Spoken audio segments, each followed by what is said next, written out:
वो आए तीशानंद जी के पास कि ठाकुर ने मेरे को इसे जब जबान पे मंत्र दिया है, स्वप्न में मंत्र दिया है, क्या वो दीक्षा है?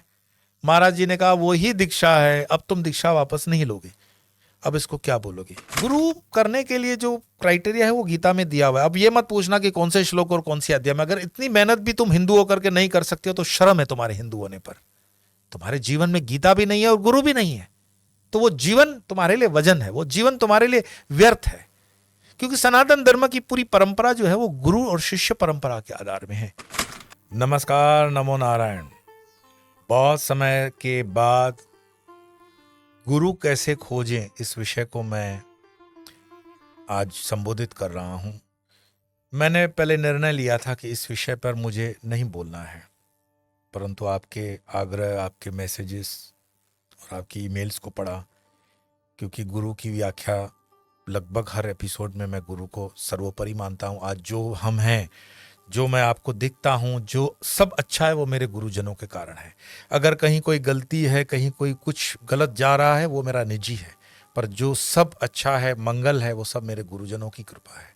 तो गुरुजनों की महानता बनाने के बाद, बताने के बाद आप लोगों का आग्रह रहा कि मैं बताऊं कि गुरु की आवश्यकता क्यों है और गुरु कैसे खोजें। सबसे पहले तो जो आप लोग कहते हो ना कि मैंने हनुमान जी को अपना गुरु बना रखा है, राम जी को अपना गुरु बना रखा है, ठीक है, विरोध नहीं है इस चीज का। लेकिन मैं आपसे बड़ी विनम्रता से पूछूं कि अगर किसी इसी तरह के प्रोसीजर को भगवान कृष्ण फॉलो कर लेते तो वो कहाँ सांदीपानी जी के पास पहुंचते? भगवान कृष्ण के गुरु का नाम सांदीपानी है। क्या भगवान राम अगर वही आपकी तरह सोचते तो क्या वशिष्ठ जी के पास पहुंचते? क्या कभी गणेश महाराज, मतलब गणेश जी, भगवान गणेश इस तरह सोचते तो दत्तात्रेय जी के पास पहुंचते? क्या मीरा बाई अगर इस तरह से सोचती, कृष्ण उनको साक्षात्कार डेली का डेली हो रहा है, बातें हो रही हैं, तो उनको गुरु करने की क्या आवश्यकता है? लेकिन रैदास जी से उनको साक्षात दीक्षा लेनी पड़ी। कृष्ण जी ने भी कहा कि तुम्हें गुरु तो करना ही पड़ेगा। विश्वामित्र जी हैं राम जी के, फिर वाल्मीकि और नारद का संबंध प्रत्यक्ष है, गुरु प्रत्यक्ष होगा। जनक जी और अष्टावक्र जी हैं। भगवान श्री रामकृष्ण, उनके भी गुरु तोतापुरी और भैरवी ब्राह्मणी हैं। स्वामी विवेकानंद के गुरु रामकृष्ण परमहंस हैं।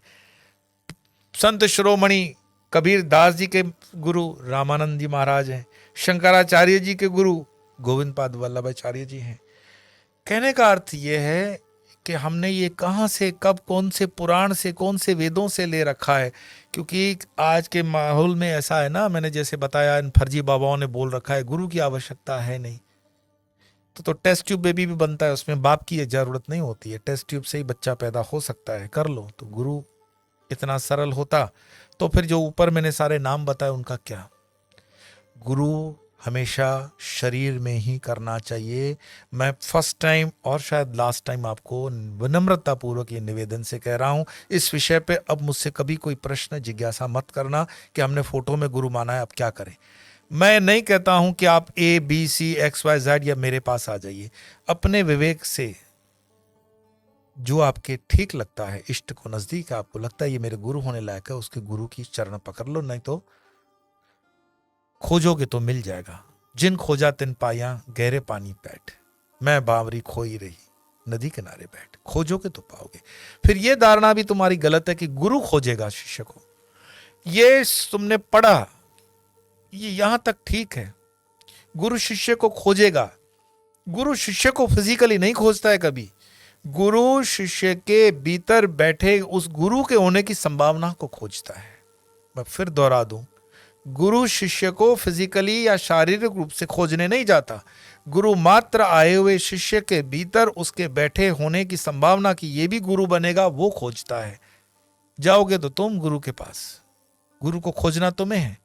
गुरु को क्या पड़ी है कि तुम्हें खोजता हुआ आएगा? वो विरला एक्सेप्शनल केसेस में हो सकता है, बाकी नहीं होगा ऐसा। मेहनत करनी पड़ती है, भटकना पड़ता है, जीवन देना पड़ता है, श्वास देने पड़ते हैं, अपने सर्वस्व समर्पित करना पड़ता है, तब जाकर के गुरु मिलते हैं। लेकिन गुरु की कृपा कभी, वो कहते हैं ना कि कभी अनकंडीशनल लव हो जाता है, कभी कभी बरस जाती है। उसका भी एग्जाम्पल है अपने पास। ऐसी बात नहीं है कि जिनके ऊपर गुरु स्वप्न से भी दीक्षा दे देते हैं। हमारे बहुत नजदीक के मेरे प्रत्यक्ष वो संपर्कों में है सारे सन्यासी। उनके गुरुजी का नाम है तिमिर बरण जी, बंगाल का शरीर।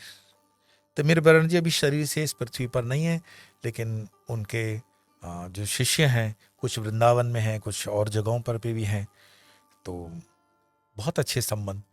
तिमिर बरण जी को जो दीक्षा हुई थी वो लंदन में थे और सामान्य जीवन जी रहे थे जैसे आप और हम जीते हैं, ऑफिस जाना, कोट पहनना, खाना पीना, ये सब। एक दिन स्वप्न में रामकृष्ण परमहंस, स्वप्न में शब्द आधार ले रहा हूं, वैसे तो विजन ही कहा जाएगा, दर्शन कहा जाएगा, तो उस दर्शन में रामकृष्ण परमहंस उनके पास आते हैं और कहते हैं कि ला दे दिखा तेरी जीभ, और जीभ पर मंत्र लिख देते हैं। अब तुम ये मत लिख देना कि मेरे भी जीभ पे फला फला ने मंत्र लिख दिया, और मंत्र लिखते तो फिर तुम कमेंट थोड़ी करते, ब्रह्मज्ञानी हो ही जाते तिमिर बरण की तरह। तो तिमिर बरण जी के मुंह पर, जबान पर उन्होंने मंत्र लिख दिया। अगले दिन उनके जीवन में पूरी कायाकल्प हो गई। उन्होंने अपने मित्रों को कहा कि अब मैं लंदन में नहीं रह सकूंगा, मुझे भारत जाना है। मित्रों ने पूछा ऐसा क्या हुआ? बोले ऐसा कुछ हो गया कि मेरा सब कुछ बदल गया। उन्होंने अपना इंसिडेंट भी बताया कि कल रामकृष्ण परमहंस आए थे, तो उन्होंने कहा कि ठीक है यहीं रह करके साधना कर लो। उन्होंने कहा नहीं, अब मन नहीं, अब तो भटकना है भारत में। ओशो कहते हैं एक जगह पे, जब जब तुम्हारा अध्यात्म जगेगा तुम भारत की तरफ लौटोगे। तुम विदेशों में कहां पे भी हो, अमेरिका में हो, ऑस्ट्रेलिया में हो, सिंगापुर में हो, ये आप मेरे संपर्क वालों को मैं कह रहा हूं, तुम कहीं पे भी हो, when Baba will call you, you have to come and know it for sure, Baba is calling you. आओ इस देश का काम करो, आओ उस संस्कृति का काम करो, आओ उस सनातन का काम करो। कब तक नोट छापते रहोगे? ये करेंसी ऊपर नहीं चलेगी तुम्हारी। बाबा इज कॉलिंग यू, कम। तो जब बाबा का कॉल आता है, गुरु का कॉल आता है, तो आना ही पड़ता है। तिमिर बरण जी आ गए भारत में, और तिमिर बरण जी ने बहुत तपस्या की। मैं इसको बहुत शॉर्ट में कहूँगा। बड़ौदा के अंदर नर्मदा जी का जो नज़दीक का किनारा है, वहाँ पे माँ आनंदमयी का आश्रम है। माँ आनंदमयी के आश्रम में, आश्रम के नीचे वो एक खड़ा नुमा जो था, केव जिसको कहेंगे गुफा, वहां पर वो करते थे तपस्या। माँ आनंदमयी शरीर में थी उस समय। तिमिर बरण जी को कहा कि इतनी कठोर तपस्या करने की कोई जरूरत नहीं है, तुम मेरे आश्रम में आ जाओ। और फिर वो उनके आश्रम में ऊपर आकर के तपस्या करने लगे। धीरे धीरे वलसाड़ के ही कुछ लोग उनके संपर्क में आए, जो उनके अधिकतर सन्यासी बने। बाद में वो अहमदाबाद और गुजरात के अन्य सन्यासियों के भी गुरु बने। कहने का अर्थ, कृपा होती है कभी कभी, और कभी कभी ऐसी कृपा होती है। जैसे एक दूसरा, मैं अपने वलसाड़ के नज़दीकी गणदेवी विस्तार है, गणदेवी में हमारे रमन भाई पटेल, हमारी नूतन बहन है, सेठिया परिवार की बहू, रमन भाई की वो शिष्य है।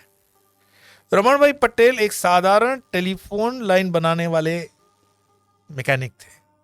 भारत सरकार के उपक्रम जो होता है ना, टेलीफोन डिपार्टमेंट, उसमें वो राजकोट के अंदर वो बनाते थे और रामकृष्ण मिशन से जुड़े हुए थे। उन दोनों की बात मैं बताता हूँ, ये 25-30 साल पहले की बात है। रमन भाई कुछ साल हुए शरीर छूट गया उनका। नूतन बेन तो आज भी हमारे संपर्क में है। तो उन दोनों अध्यक्ष महाराज दीक्षा देते थे रामकृष्ण मठ मिशन की। और ये किस्सा मुझे धनसुख भाई मिस्त्री ने भी बताया था, जिन्होंने शारदा मठ की भूमि को दान किया हुआ है वलसाड़ में, कि स्वामी भूतेशानंद महाराज जी, परम पूज्य गुरुदेव महाराज हैं हमारे। मैंने स्वयं मंत्र दीक्षा भूतेशानंद महाराज जी से ली हुई है। वो पधारे राजकोट में और मंत्र दीक्षा चल रही थी। रमन जी का ये था कि रमन भाई पटेल सरल व्यक्ति थे। कोई भी साधु संत आते तो वो समय निकाल करके उनको सोमनाथ, द्वारका वगैरह का दर्शन करवाते, बड़े महाराज के कहने पर। लेकिन उन्होंने कभी ये नहीं कहा कि उनको स्वप्न में रामकृष्ण जी ने मंत्र दे रखा हुआ है। कहते तो किसको कहते, सामान्य व्यक्ति, कौन सुने उनकी। अब वो बैठ गए दीक्षा लेने के लिए। भाई दीक्षा होती है तो फॉर्म फिलअप किया हो गया, तो फॉर्म फिलअप किया तो वो बैठे। तो देखो, जो परंपरा से चलते हैं उनको संकेत मिलते हैं कि इसको दीक्षा देनी है नहीं देनी है, या उसके पीछे क्या हो रहा है वो पता चलता है। तो जो राजकोट के अंदर दीक्षा देने लेने के लिए बैठे हुए थे, भूतेशानंद जी महाराज कहते हैं अंदर गए और उन्होंने एक नज़र फिरी और फिर वो बाहर आ गए। सामान्यतः ऐसा होता नहीं है। वो बाहर आए और उन्होंने फिर वहां के जो स्थानीय अध्यक्ष थे उनको कहा कि इसमें एक व्यक्ति है जिसकी दीक्षा हो चुकी है। तो बोले नहीं महाराज, फॉर्म में सब जो फिलअप किए हुए हैं वो सब पहली बार दीक्षा ले रहे हैं, ऐसा उन्होंने लिखा है। बोले तुम एक बार घोषणा कर दो कि किसी ने दीक्षा ले रखी है। जहां मुझे धनसुख भाई ने जो किस्सा बताया उस आधार पर ही बता रहा हूँ, नूतन बेन ने भी ये किस्सा बताया और अनेकों ने बताया हुआ ये किस्सा। एक बार अनाउंस किया गया कि आप में से किसी की दीक्षा हो गई है, वो आप उठ के चले जाओ। तो एक संकोचवश या जो भी बना, कोई नहीं उठा, वापस संख्या वही रही। भूतेशानंद जी ने फिर कहा वो आदमी अभी भी अंदर है, आप ऐसा कर लो, उनको कहो कि थोड़ी देर के लिए हॉल खाली कर दो और जिसकी दीक्षा है वो चले जा बिना शक्ल दिखाए, तो मतलब एक पब्लिक में वो फिगर ना हो। रमन जी के मन में संशय आ गया कि ठाकुर ने दिया तो है रामकृष्ण जी ने मुझे मंत्र, पर वो दीक्षा है कि नहीं है मैं कैसे मानूं। रमन भाई पटेल थे, वो आए तीशानंद जी के पास कि ठाकुर ने मेरे को इसे जब जबान पे मंत्र दिया है, स्वप्न में मंत्र दिया है, क्या वो दीक्षा है। महाराज जी ने कहा वो ही दीक्षा है, अब तुम दीक्षा वापस नहीं लोगे, अब इसको क्या बोलोगे। शिष्य को गुरु ढूंढता है, पर वो एक्सेप्शनल केसेस में। आगे चल कर के रमन जी बहुत साधारण व्यक्ति थे, लेकिन मैंने स्वयं से उनका दर्शन किया, उनको मिला हूं 2-4 बार, मैंने उनके मुख से उपनिषद सुने हैं, मैंने उनके मुख से वो वाणी सुनी है जो साधारण व्यक्ति नहीं बोल सकता है, वो वही बोल सकता है जिस पर गुरु की कृपा होगी। इसी गुरु को कैसे खोजें। गुरु को खोजने के लिए गीता के अंदर अच्छा श्लोक दिया हुआ है कि गुरु को खोजने के लिए तुम्हें पहले विनम्र होना पड़ेगा। विनम्र समझते हो, हम्बल। फिर तुम्हें शरणागति स्वीकार है कि अहंकार अभी है कि मैं गुरु से स्मार्ट हूं, जैसे हमें तुम कमेंट में बता देते हो कि आपने ये प्रोनाउंसिएशन गलत किया, आपको ये बोलना चाहिए था, ये नहीं बोलना चाहिए था, तो आपको तो दंडवत है। तो गुरु करने के लिए जो क्राइटेरिया है वो गीता में दिया हुआ है। अब ये मत पूछना कि कौन से श्लोक और कौन सी अध्याय में, अगर इतनी मेहनत भी तुम हिंदू होकर के नहीं कर सकते हो तो शर्म है तुम्हारे हिंदू होने पर। तुम्हारे जीवन में गीता भी नहीं है और गुरु भी नहीं है, तो वो जीवन तुम्हारे लिए वजन है, वो जीवन तुम्हारे लिए व्यर्थ है।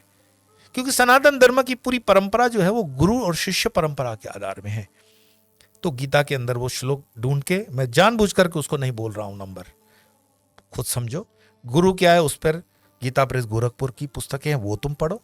तो गुरु को ढूंढोगे तो गुरु मिल जाएंगे। गुरु तुम्हें ढूंढने नहीं आएगा, गुरु तुम्हारे अंदर गुरु होने की संभावना को ढूंढेगा, तुम्हें गुरु ढूंढने आएगा। ये एक्सेप्शनल केस में होगा, बाकी नहीं होगा। बाकी गुरु के ऊपर एक बार समर्पण आ जाए, एक बार तुमने समर्पित कर दिया अपने आप को, तो फिर शक मत करना, डाउट मत करना। ये जो बार बार दरवाजे बदलते हो ना गुरुओं के, ये करना मत। गुरु की आज्ञा बिना दूसरे गुरु के पास जाना ऐसा ही है जैसे एक पत्नी अपने पति को छोड़कर दूसरे पति के पास चली जाए। नहीं, लीगली भी इलीगल है वो। हाँ, आजकल लिव इन रिलेशनशिप है, तो कुछ इंटेलेक्चुअल ड्राई सूडो सेकुलर्स के साथ तुम लिव इन रह सकते हो, पर गुरु तो गुरु ही होता है। तो गुरु के भाव को समझो। गुरु के, कभी कभी मैं, अगर लंबा हो जाए वीडियो, नहीं तो गुरु अष्टकम के भाव को सुनो। शंकराचार्य जी ने जो लिखा वो सुनो कि गुरु ब्रह्मा गुरु विष्णु गुरुदेवो महेश्वर तो बोलते हो। अखंड मंडलाकारम व्याप्तम येन चराचरम तत्पदम दर्शितम येन तस्मै श्री गुरुवे नमः वाला स्तोत्र सुनो। हमारी परंपरा में जब हम गुरु के पूजा प्रारंभ करते हैं, संकल्प करने के बाद आता है, तो पहला श्लोक हमारा गुरु परंपरा को होता है, जो भगवान नारायण से प्रारंभ होता है। हमारी शांकरी परंपरा, नारायणम पद्मभवम वशिष्ठम शक्तिम च तत्पुत्र पराशरम च व्यासम शुगम गौड़पदम महांतम गोविंद्र योगींद्र मदास शिष्यम श्री शंकराचार्य मदास पद्मपादम च समलिकम च शिष्यम तम द्रोटिकम वार्तकारमन्यानस्मिं गुरुम संतो मानतोऽस्मि। नारायण से शुरू होकर के सारे गुरुओं तक आते हुए हमने वार्तिककार शंकराचार्य जी के शिष्यों तक उसको पूर्ण विराम देते हैं। उस परंपरा में रामकृष्ण भी हमारे जुड़ेंगे, फिर उसी परंपरा में विवेकानंद भी आगे आएंगे। ऐसे गुरु की परंपरा आगे चलती है। तो गुरुओं को याद रखने के लिए भी श्लोकों का सहारा हमारे ऋषि मुनियों ने लिया। गुरु के विषय में मैं थोड़ा सा लंबा हो जाए वीडियो, पर गुरु की कृपा क्या होती है। भगवान शंकराचार्य, आदि शंकराचार्य जी के 4 मुख्य शिष्य जो प्रचलित हैं समाज में, उनके अलावा भी बहुत से शिष्य थे, पर ये 4 तो थे ही। भगवान शंकराचार्य सबको बिठा करके उपदेश देते थे। उनमें से एक तोटकाचार्य जी थे। तोटकाचार्य जी का पूर्व नाम गिरी भी था, बताया जाता है। गिरी की ये सेवा थी, वो गुरु के कपड़े धोएंगे, बर्तन धोएंगे, और जितनी भी सेवाएं होती हैं वो सब सारी सेवाएं करते थे वो। दूसरे पंडित थे, ज्ञानी थे, संस्कृत के महान थे, वो संस्कृत का थोड़ा सा उनमें आडंबर भी था। गुरु जानते थे कि गिरी के पास क्या है, दूसरों के पास क्या है। एक दिन सांझ का समय शंकराचार्य अपने प्रवचन के लिए बैठे, तो वो देख रहे हैं कि अभी तक गिरी नहीं आया। गिरी मतलब तोटकाचार्य जो होने वाले हैं। तो 3 पूछते हैं शिष्य महाराज जी से कि आप प्रवचन प्रारंभ क्यों नहीं कर रहे हो। तो उन्होंने कहा कि गिरी नहीं आया। तो वो हंसते हैं, कटाक्ष वाली हंसी होता है ना, अपने ऊपर ईगो। बोले गिरी क्या समझता है, उसकी संस्कृत वगैरह तो ठीक है ही नहीं। तब शंकराचार्य, मैं बिल्कुल फास्ट फॉरवर्ड मोड पे बता रहा हूँ, शंकराचार्य जी उनको ज्ञान देते हैं। वहाँ कपड़े झील पे धो रहे हैं गिरी, और उस झील के जल मिलाते हुए जल की तरंगों से उनको ब्रह्म ज्ञान प्राप्त होता है और वो वहां से दौड़ते हैं। और तोटक छंद के अंदर लिखा हुआ उनका जो स्तोत्र है वो आप सुन लीजिएगा। तोटकाचार्य गाते हुए जब वो प्रवेश करते हैं तो रोंगटे खड़े हो जाएं शरीर के, वो गुरु की जो व्याख्या की है उन्होंने।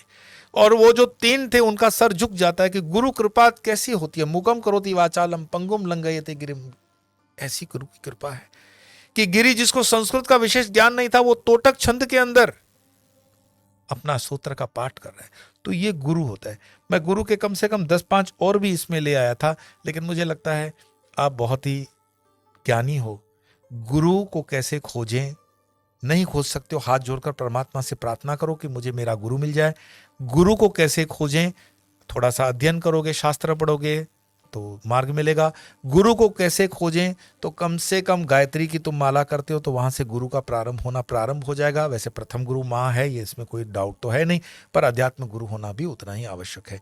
टीचर जो होता है क्लास का वो आचार्य होता है, गुरु नहीं होता है। कंफ्यूज मत हो जाना, नहीं अपने बच्चों को कंफ्यूज करना। टीचर्स डे पे टीचर्स डे होता है, गुरु डे नहीं होता है। गुरु जो पूर्णिमा होती है वो गुरुओं का दिन होता है। तो ऐसे बहुत सी बातें हैं। जब परंपरा में आओगे, प्रत्यक्ष मिलोगे, प्रत्यक्ष चलोगे, तब होगा गुरुओं के साथ। और मेरे साथ तो बहुत सीमित ही मैं लोग लेता हूँ। तो आप दूर भी रहते हैं, इसीलिए कोई आग्रह मत रखना। अपने नज़दीक के ही किसी गुरु को गुरु कर लेना, लेकिन जब भी करना श्रद्धा से करना और श्रद्धावान ही रहना। इस राष्ट्र के लिए, इस देश के लिए, इस संस्कृति के लिए, सनातन धर्म के लिए उपयोगी होना। और बाकी तो डिस्क्रिप्शन में चीज़ें लिखी हुई हैं, दी हुई हैं, कर सको तो बहुत अच्छा। फिर मिलेंगे अगली बार अगले विषय को लेकर, तब तक नमो नारायण।